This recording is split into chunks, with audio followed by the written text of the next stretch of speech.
आज हम बात करेंगे ध्यान से कौन सा फ़ायदा होने वाला है।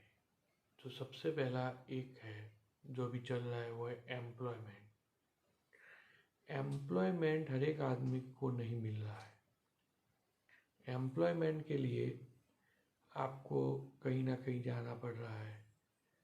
मगर मेरा कहना है, आप ध्यान में बैठिए, प्रभु का स्मरण करिए, तो आपके जो माइंड में है, आप आजू बाजू अपनी चारों तरफ देख सकेंगे कि एम्प्लॉयमेंट आपकी तरफ है। आपने जो अपना कॉन्फिडेंस लूज़ किया है, उसको ध्यान से धीरे धीरे बढ़ाइए। एम्प्लॉयमेंट में जनरली क्या होता है, आदमी जब नौकरी लेने जाता है तो वो सबसे पहले सीरियस नहीं होता है। तो सबसे पहले आप सीरियस बनिए। दूसरा, उसने जो पूछना है टेक्निकल क्वेश्चन या सब्जेक्ट के बारे में, उसका आप स्टडी करिए। तो इसके लिए भी आपको ध्यान में जाना पड़ेगा। जैसे आपने कोई एक डिग्री कोर्स किया है कि मास्टर डिग्री किया है, जब आप इंटरव्यू के लिए जाते हैं तो आपके कई सब्जेक्ट्स में से एक सब्जेक्ट पूछा जाता है, तो उसके लिए भी आपको रिवीजन करनी पड़ेगी। तो ध्यान से आपको पता चलेगा कि आप कहाँ गलत हो रहे हो। पहली बार आपको इंटरव्यू में नहीं सिलेक्ट किया, कोई बात नहीं। दूसरी बार नहीं किया, कोई बात नहीं। इससे आपको पता चल जाएगा कि आपकी गलती कहाँ हो रही है, कहाँ स्मार्ट वर्क नेसेसरी हो रहा है।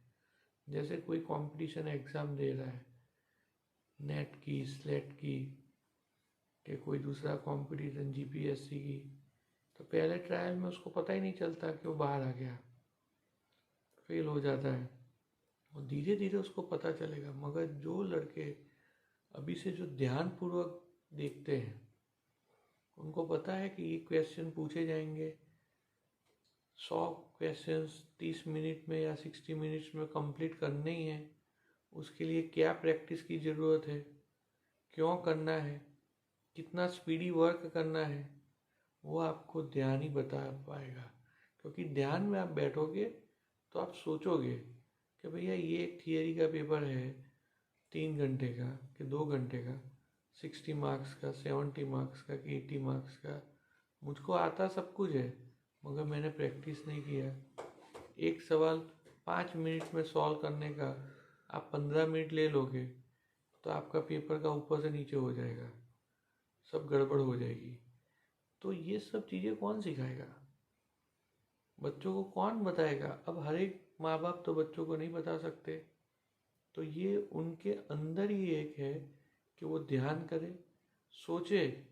अगर उनको सचमुच पास होना है, अगर उनको सचमुच सीरियसनेस है, तो they can do it by using practice. Practice करिए, पेपर को सॉल्व करिए, पुराने पेपर को सॉल्व करिए, पिछले 2 साल के पेपर को सॉल्व करिए। आपको पता चलेगा कि ये कैसे हो रहा है। तो सबसे पहले प्रॉब्लम बच्चों को कहाँ आ रही है, उनके पास समय ही नहीं है। वो पूरा दिन पढ़ के आते हैं, ट्यूशन क्लास करके आते हैं, मगर रिवीजन ही नहीं कर पाते। उनके पास टाइम ही नहीं है। कभी कोई खेलने में जा रहा है, कभी कोई बाहर घूमने चला गया।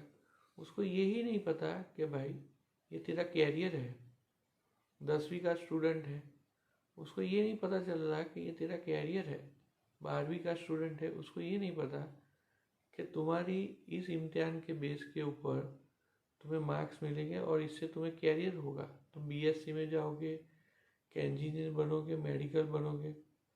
गुड सेट के मार्क्स काउंट होते हैं 50%। तो उनको पता ही नहीं चल रहा है। 80% जो स्टूडेंट्स है, वो लोग कंपटीशन में है ही नहीं। वो खुद ही हार रहे हैं, खुद ही हार के अपना अलग हो गए हैं। वो फीस भी भर रहे हैं, बड़ी अच्छे से अच्छे स्कूल में भी जा रहे हैं, मगर उनको यही नहीं पता चल रहा कि उनके साथ हो क्या रहा है। इसलिए इन सब चीज़ों का एक ही सॉल्यूशन है, वो है ध्यान। आपके अगर मेरिट में मार्क्स नहीं आएंगे तो आपको एम्प्लॉयमेंट कौन देगा? आप एंटरप्रेन्योरशिप बनने जाओगे तो उसके लिए भी आपको बिजनेस का तजुर्बा होना चाहिए। कोई 2 लाख रुपए लेके जाएगा, वो उसी दिन डूब जाएंगे उसके। इसलिए आपको हर एक में नॉलेज चाहिए। और नॉलेज कब मिलेगा? जब आप शांति से बैठेंगे, ध्यान में बैठेंगे, सोचेंगे कि ये बिजनेस करने से मुझे क्या फ़ायदा है, कौन कौन मेरे कॉम्पिटिटर है, क्यों मैं ये करूं, कितनी आमदनी होगी, क्या मेरा प्लान है। तो एम्प्लॉयमेंट जनरेट करने के लिए you have to think, and for thinking you need peace of mind, and for peace of mind you have to do ध्यान। इसीलिए ध्यान करिए और ध्यान से आगे बढ़िए। जो भी आपका गोल है धीरे धीरे अचीव करिए। कोई भी आदमी पहले दिन अपना गोल अचीव नहीं कर सकता है। इसीलिए मेरी आपसे नम्र विनती है कि थोड़ा थोड़ा ध्यान करके अपने को पहले कंट्रोल में लाइए, अपने माइंड को, और थोड़ा योगा करिए जिससे कि आपका शरीर तंदुरुस्त हो, ताकतवर बने।